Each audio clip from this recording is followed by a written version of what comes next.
السلام عليكم ورحمة الله وبركاته. الحمد لله نحمده ونستعينه ونستغفره ونؤمن به ونتوكل عليه ونعوذ بالله من شرور أنفسنا ومن سيئات أعمالنا. من يهده الله فلا مضل له ومن يضلله فلا هادي له. أشهد أن لا إله إلا الله وحده لا شريك له وأشهد أن محمدا عبده ورسوله. أما بعد، يا أيها الذين آمنوا اتقوا الله حق تقاته ولا تموتن إلا وأنتم مسلمون. يا أيها الناس اتقوا ربكم الذي خلقكم من نفس واحدة وخلق منها زوجها وبث منهما رجالا كثيرا ونساء. واتقوا الله الذي تساءلون به والأرحام، إن الله كان عليكم رقيبا. يا أيها الذين آمنوا اتقوا الله وقولوا قولا سديدا يصلح لكم أعمالكم ويغفر لكم ذنوبكم، ومن يطع الله ورسوله فقد فاز فوزا عظيما. ألا فإن خير الحديث كتاب الله وخير الهدي هدي محمد صلى الله عليه وسلم، وشر الأمور محدثاتها وكل محدثة بدعة وكل بدعة ضلالة وكل ضلالة في النار. يقول الله تبارك وتعالى في القرآن العظيم: أعوذ بالله من الشيطان الرجيم. بسم الله الرحمن الرحيم.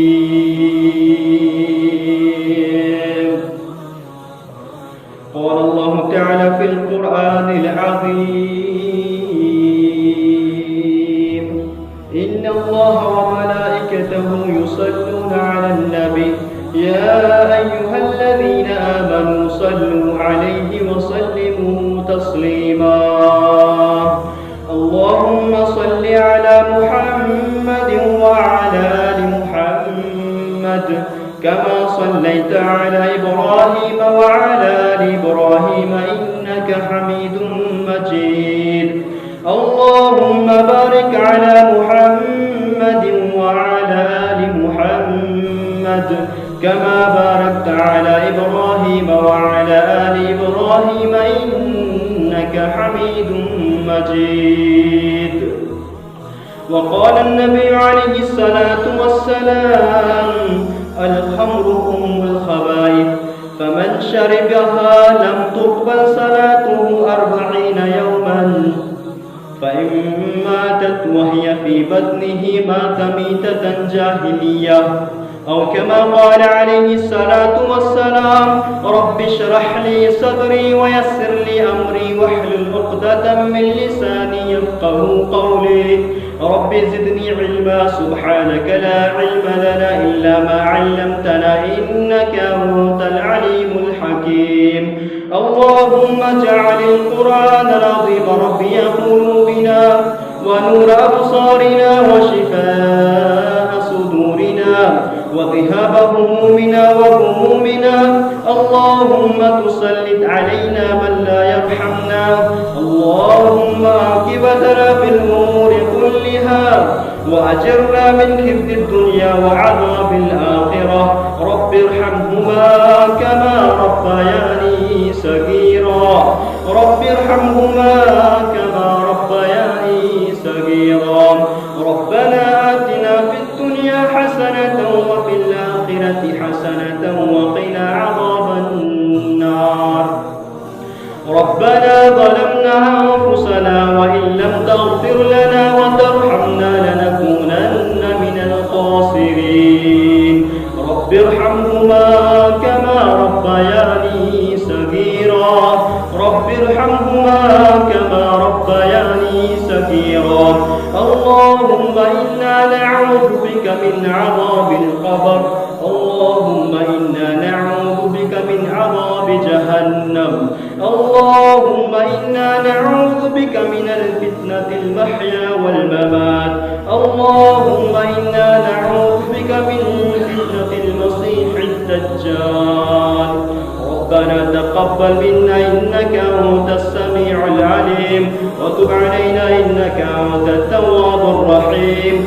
برحمتك يا أرحم الراحمين آمين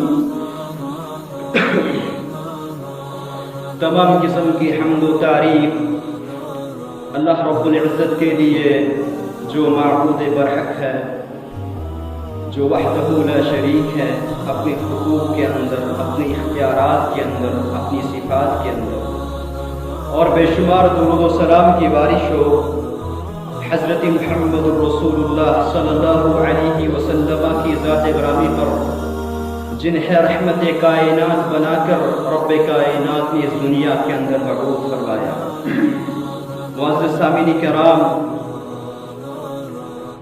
اللہ تبارک و تعالی فرماتے ہیں فمن كان يرجو لقاء ربه فليعمل عملا صالحا فرمایا تم میں سے جو اللہ تبارک و تعالی سے ملاقات کرنا چاہتا ہے اللہ تبارک و تعالی سے ملنا چاہتا ہے اللہ کا دیدار کرنا چاہتا ہے فلیعمل عملا صالحا کہ وہ اعمال صالح کرے نیک اعمال کرے ولا یشرک بعبادت ربہ احدا اور اللہ تبارک و تعالی کے ساتھ کسی ایک کو بھی شریک نہ کرے چونکہ میرے اور آپ کے پاس سب سے عظیم سرمایہ سب سے قیمتی سرمایہ سب سے قیمتی خزانہ جو ہے وہ نیک اعمال کا سرمایہ ہے نیک اعمال کا خزانہ ہے اس میں کوئی بھی شک نہیں کہ مال و دولت صحت و تندرستی اولاد اللہ کی عظیم ترین نعمتیں ہیں مگر اللہ کا جو ہم پر بہت بڑا احسان ہے وہ یہ ہے کہ اللہ تبارک و تعالی نے ہمیں عبادات کرنے کی توفیق عطا فرمائی ہے اعمال صالح اکٹھا کرنے کی توفیق عطا فرمائی ہے اعمال صالح کا خزانہ عطا فرمایا ہے آج ہم دیکھتے ہیں کہ لوگ اپنے اعمال کو اپنی عبادات کو اپنی نمازوں کو دھڑا دھڑ برباد کیے جا رہے ہیں کیونکہ ہمارے ارد گرد کا ماحول اس قدر خراب ہو چکا ہے اس قدر بگڑ چکا ہے کہ نیک اعمال کی حفاظت کرنا نہایت ہی مشکل ہو چکا ہے کیونکہ ہمیں سیاسی کشمکش مذہبی منافرت بے رہ روی عریانی فحاشی منشیات نے حرام کاموں نے اپنے اندر اس قدر جکڑ لیا کہ کچھ ہی اعلیٰ نصیب والے لوگ ہوتے ہیں جو اپنے اعمال کی اپنی نمازوں کی حفاظت کر پاتے ہیں وگرنہ اکثریت ابھی عمل کیا ہی ہوتا ہے ابھی عبادت کی ہی ہوتی ہے چند لمحوں میں چند منٹوں میں اس کو اپنے ہاتھوں سے برباد کر بیٹھتے ہیں اس مناسبت سے میں جو گفتگو کروں گا وہ ان لوگوں کے متعلق نہیں ہوگی جو سرے سے ہی بے عمل ہے جو سرے سے ہی بد عمل ہے جو سرے سے ہی بے نمازی ہے جو سرے سے ہی گناہوں کے اندر ملوث ہے جنہیں کوئی ذکر نہیں ہے بلکہ میں ان لوگوں کے متعلق گفتگو کروں گا جو بڑی محنت سے بڑی مشقت شاقہ سے اپنے لیے اعمال کا عبادات کا خزانہ اکٹھا کرتے ہیں عبادات کا سرمایہ جمع کرتے ہیں کہ وہ لوگ عبادات کا نیک اعمال کا نمازوں کا خزانہ اکٹھا کرنے کے بعد اپنی پوری کی پوری توجہ اپنے اعمال کی قبولیت پر